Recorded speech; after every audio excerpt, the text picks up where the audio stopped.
Ron DeSantis. Okay, so I could see things going two ways. We could have a narrative out of tonight where if DeSantis overperforms expectations by beating Nikki Haley, maybe he gets a good news cycle. But let's say he still gets beaten by 30 points from Donald Trump. Well, it's going to be difficult for him. DeSantis has also boxed himself now into a corner where there's not like Vivek, there's no job for him waiting on the other side. Yeah. The bridge has been burned. Even just today, DeSantis put out a quote at an event, and he was like, look, you can be the most worthless person in the country, but if you say you love Trump, then he'll shower you with praise. True, accurate, not necessarily something you want to say, though, if you want to remain in the man's good graces. But he's burned a lot of bridges with Trump people. It's clear also that a lot of the Trump campaign, Trump voters and others have genuine personal enmity now at this point for him. None of that was all of that was on display when a voter walked right up to his face to try and present him with a participation trophy in Iowa. This is especially brutal to watch because his wife had to step in to try and save him. Let's just take a listen. Real quick, before we get started, thank you, everyone. Governor DeSantis, I want to present to you this participation trophy. Now, probably not going to win the election, right? But we're proud of you for trying. There you go. Trophy. Sorry, buddy. Sorry, buddy. He's special, he's unique, and he's our little snowflake. Thank you. Here you go. If you want the award, we're so proud. Man, that's tough to watch, Krystal. His wife's got to step in for him. He's so awkward because what you got to do in politics, somebody like Vivek has been doing this thing where every time a protester shows up, he engages with them and he talks to them and rhetorically spars and does a Ben Shapiro level beatdown. Trump would be like, get him out of here, go back to mommy, look at this loser, something just belittling, and inciting the crowd. Yeah. Because DeSantis just sits there and take it. You can't sit there and take it, man. You can't let the wife stand in front of you, something like that. He's just so awkward when he stands. It's kind of like when Patrick bet David trying to give him those shoes and was asking him about his foot size. You got to turn this into a game. Otherwise, it's deeply emasculating. And look, you could say that all this stuff shouldn't matter and that the policy and all that shit. I wish that were the case, but it's not. Let's be real. This part of politics is that people do not find him relatable. They find him to be an incredibly awkward person, and that's a big problem. And a lot of that was on display right there. Yeah, this is not the first time that it has occurred to me that he would have been better off if Casey ran rather than him. His wife has way more, she's way more comfortable in front of a crowd, way quicker on her feet in terms of answering questions, delivering a speech, all of those things. But, it's a sign, this little embarrassing troll moment, which was spread far and wide, by the way, speaking of social media and what things actually matter on the campaign trail. It's just emblematic of how far he has fallen since he initially launched his campaign.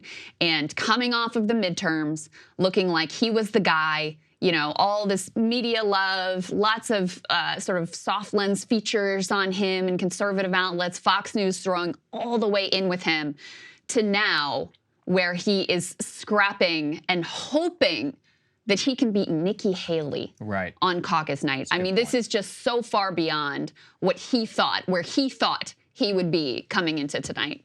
Yeah, no, you're absolutely right, Krystal. And this is also the problem with DeSantis' entire strategy, trying to recreate the Ted Cruz moments and all of that. And we can actually see here, whenever we look through how Trump is going about this, he no longer is even taking DeSantis all that seriously. He instead has been returning all of his fire and pointing all of it on Nikki Haley. And actually, what we've now seen is that given the polling that came out in Des Moines Register, the Trump campaign's actually been running ads against Nikki Haley on MSNBC and specifically targeting her for her comments on trying to cut Social Security, just to show you how the dynamics of the race here are changing. Let's take a listen to what the Trump campaign has been saying. Americans were promised a secure retirement. Nikki Haley's plan ends that. Social Security, Medicare, how would you manage the entitlements? We say the rules have changed. We changed retirement age to reflect life expectancy. What we do know is 65 is way too low, and we need to increase that. Haley's plan cuts Social Security benefits for 82% of Americans.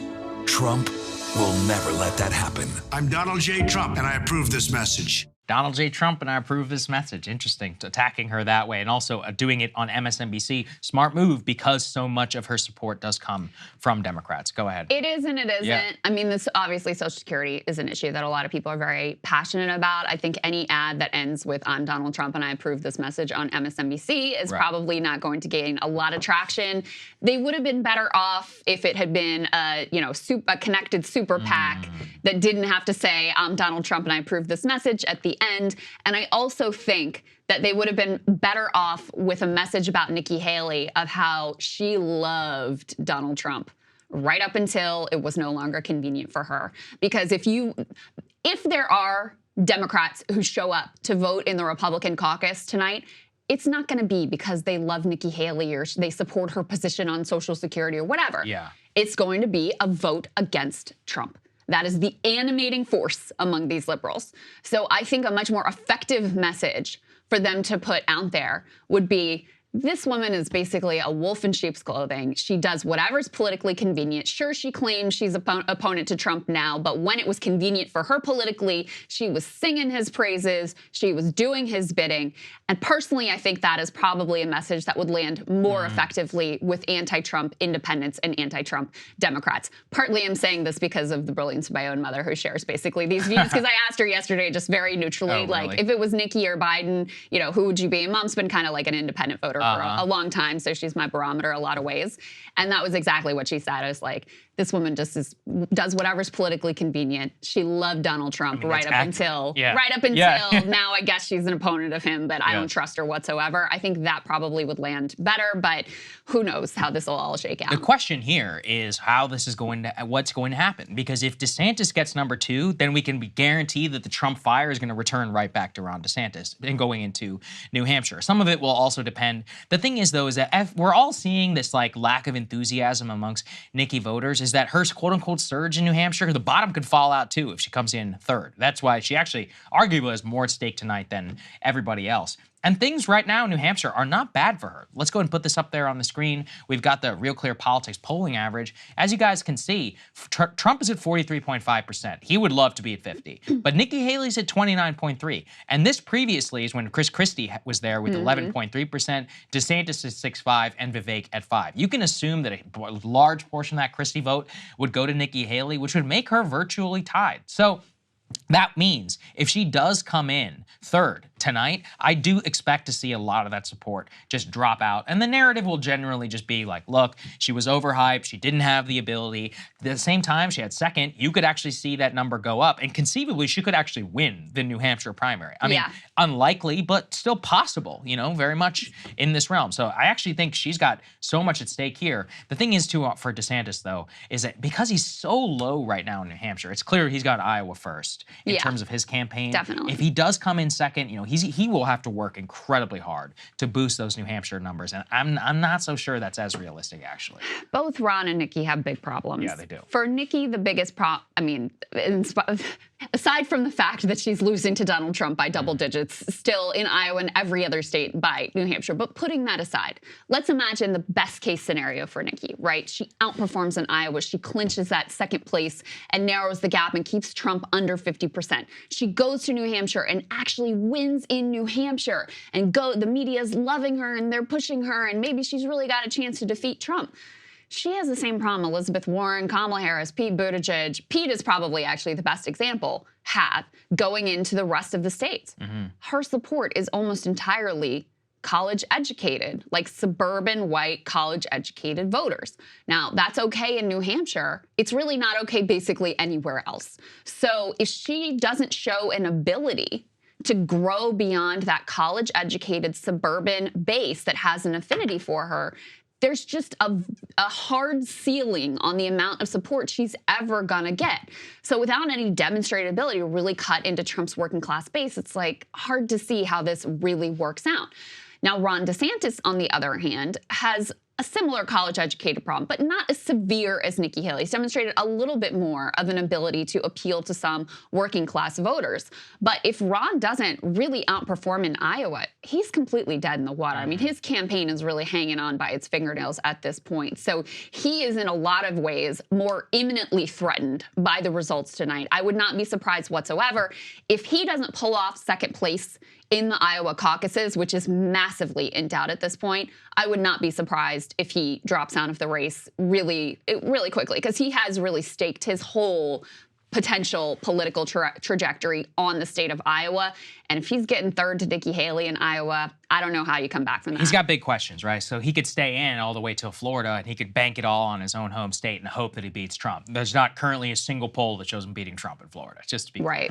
The other case, but listen, what if Nikki Haley fails in South Carolina? She has to drop out, because if you don't win your home state, in general, you're not supposed to stay in the race. Then it becomes like a two-man thing, and he becomes stronger, and then there's some fantasy narrative. I can make up a whole lot of things. I've heard a lot of cope, in politics now over these years. Let's put this up there on the screen just to show you kind of where the problems really arise for him from the Wall Street Journal. It demonstrates that his, quote, big bet on Iowa risks not paying off. The slipping into third place from all of the tens of millions of dollars that him and the Never Back Down people, which is his super PAC, have spent in the state trying to recreate the Ted Cruz victory, we're not seeing the magic kind of play out in the same way. And the thing is that we even saw, Krystal, the same person, Jeff Rowe, who ran the Ted Cruz campaign and kind of pulled off that Iowa win running his super PAC. They ended up resigning from the super PAC. There was all this controversy. Ron DeSantis was attacking his own super PAC. It was a total mess. To your point of whether he's going to drop out or not, he spoke to Jake Tapper on CNN yesterday. He says he's not going to. Let's take a listen to what he said. What happens if you finish third? Is that the end of your campaign? Well, happy 15th anniversary. Thanks for having me on. We're going to do well on Monday. Our voters are very motivated. I think it's very hard to poll an Iowa caucus, period, which the 16 poll was not accurate predicted, but especially one in negative 20 degrees. And so these are folks who are very motivated. Our voters are very motivated. We have spent a lot of time in Iowa because we've gone door to door, getting people to commit to caucus to us. We've got a huge number of people that have committed to caucus, and we expect that these are the people that turn out. So there's a lot of excitement on the ground. So there you go, Krystal. Let's see what actually happens with Ron, whether he'll drop out or anything. I do think the big problem for him is not even going to be voters or whether he wants. What if the donors are like, look, dude, it's over. You're done. Like, you're done. Yeah, we're pulling the plug on something like this. He doesn't have the same level of grassroots energy. That said, again, I do want to say, if he does come in second, it's not a bad world for him. I think that buys him. I think that buys him at least until Florida. If he comes in second, New Hampshire, he was never going to do particularly well. See what happens in South Carolina. He can always say, let's go to my home state, just like Marco Rubio did back in 2016. Yeah, maybe. I mean, I guess at this point, even though I just laid out the case against Nikki, which I think is very compelling, I do think she has a real wine track problem. I also do think that she is almost crystallizing in the Republican base's mind as akin to a Chris Christie, hard anti-Trump figure, even though she's been much more careful in her criticism of Trump. But they still have put her on that side of the divide, which is causing her negatives to really spike, et cetera. But I like to play devil's advocate here. I like to lay out the case. Is it theoretically possible that we could end up with Nikki Haley beating Donald Trump for the Republican nomination? Here is how it would have to go. She outperforms tonight in Iowa. She gets second place. She narrows the gap. Trump stays under 50%. She goes into New Hampshire with the head of steam, and she comes from behind, and she actually beats him in New Hampshire. And guess what state is up next? Her home state of South Carolina, where, yes, the polls have her down significantly to Donald Trump right now. But if there was any state where you could see her coming from behind and being able to make some inroads, even with Trump's working class base, you would think it would be her home state of South Carolina. The media, liberal media, Fox News, whatever, they're going to be going crazy for her if she's able to pull off this series of upset wins. And then who knows? Anything could happen at that point. That would be the case, that the best possible case I could make for her. But I do think that you have to ignore a lot of realities to imagine that that is going to be how things actually play out. With Ron, I have a hard time even being able to come up with a theoretical scenario where he's able to come from behind and pull this thing off, because he, unlike Nikki, Nikki's got a real shot at winning in New Hampshire. Ron doesn't have a real shot at winning in Iowa. Mm-hmm. There is no state where you can see a path of like, oh, he could actually win that state. So if you can't even see a single state where you're likely to beat Donald Trump, it's hard to imagine a trajectory that's going to put you over top of him, at the end of the day. I don't disagree. The other problem Nikki has, I think, just to add to this, is what did we just talk about with DeSantis? Donors are fickle as hell. They abandoned DeSantis. What if Nikki comes in third and they pull the plug before New Hampshire? I could see it. I'm sure you could as well, where they're like, okay, our dream is gone, and then they all start funding Dean Phillips's campaign. Actually, Bill Ackman just gave him $1 million. He gave him more money than he's ever given to anybody else. Our producers just sent us this. Bill Ackman and Elon are doing a Twitter Spaces today. Elon did one for Dean Phillips, with Dean Phillips. So, maybe Dean becomes like the guy of the day. I don't know. Crazier things have happened. But that's the problem, is if you're playing the billionaire race like Nikki and like Dean and like a lot of these other, I don't want to be as mean to Dean. I actually have a soft spot for Dean just because I have a soft spot for democracy and challenging Biden. Same. I have a soft spot for anybody who's like trying to play in this race, but I do know that when you're relying on them, that's a problem. And that's where I could see for Nikki Haley, they could rug pull her instantly if she doesn't do nearly as well. And then, the bottom could fall out like that. It's not that long, really. It's only 2 weeks till the New Hampshire primary. Yeah, this thing could be over very, very, it could be tonight. Very quickly. Last thing I'll say, just as a reminder, Saagar and I are going to be watching the results tonight. Once we have some sense of where the race is going, we'll go ahead and give you an update and our analysis of what is unfolding. So stay tuned to that. Right. And we'll have Ryan and Emily in studio. We'll do a full panel breakdown tomorrow in the show. So lots to look forward to there. There you go. Hey guys, if you like that video, go to breakingpoints.com, become a premium subscriber, and help us build the best independent media organization on the planet. That's right. We're subscriber funded. We're building something new. We want to replace these failing mainstream media organizations. So again, to subscribe, it's breakingpoints.com.